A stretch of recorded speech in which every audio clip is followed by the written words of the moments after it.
রবিবার সকালে বিশালগড় মহকুমা শাসক কার্যালয়ে ৭৬তম প্রজাতন্ত্র দিবস পালন করা হয়। জাতীয় পতাকা উত্তোলন করেন এলাকার বিধায়ক সুশান্ত দেব।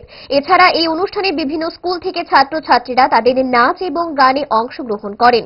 বিধায়ক সুশান্ত দেব ছাড়াও উপস্থিত ছিলেন মহকুমা শাসক ডি.জে. গোয়েল, বিশালগড় পৌর পরিষদের chairman Anjan Purkayastha, DCM Prosenjit Das, DCM Pamela Saha সহ অন্যান্যরা।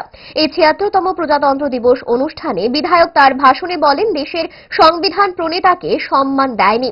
সংসদে সংবিধানের রচয়িতার একটি ফটো পর্যন্ত লাগানো ছিল না।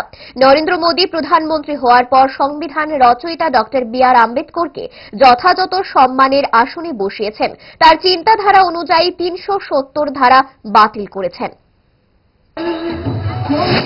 Doctor B.R.. আম্বেদকর, আমরা দেখেছি, আমরা সবাই জানি 1950 সালের 26শে জানুয়ারি সংসদে এই আমাদের সংবিধান স্বীকৃতি পেয়েছে।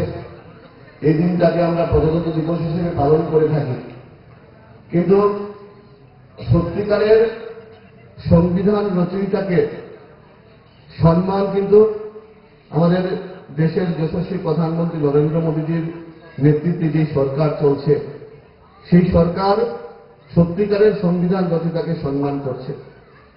আমরা দেখেছি দেশের রাজ্যের বিভিন্ন বিরোধী দলগুলি আমাদের এই সংবিধান রচয়িতাকে বিভিন্নভাবে অসম্মান করেছে, সংবিধানকে বিভিন্নভাবে অসম্মান করেছে।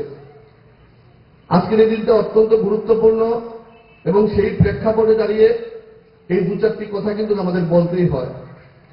আমরা দেখেছি আমাদের যে পার্লামেন্ট হল ছিল, যে পুরনো পার্লামেন্ট ছিল, সেই পার্লামেন্টের সেন্ট্রাল হলেও আমাদের সংবিধান রচয়িতা ডক্টর বি.আর. আম্বেদকর একটা ফটো পর্যন্ত ছিল না। বর্তমানে আমাদের দেশের প্রধানমন্ত্রী নরেন্দ্র মোদীজি আমাদের দেশের এই সংবিধান রচয়িতা বি.আর. আম্বেদকরকে বিভিন্নভাবে সম্মান ও শ্রদ্ধা করার প্রচেষ্টা জারি রেখেছে।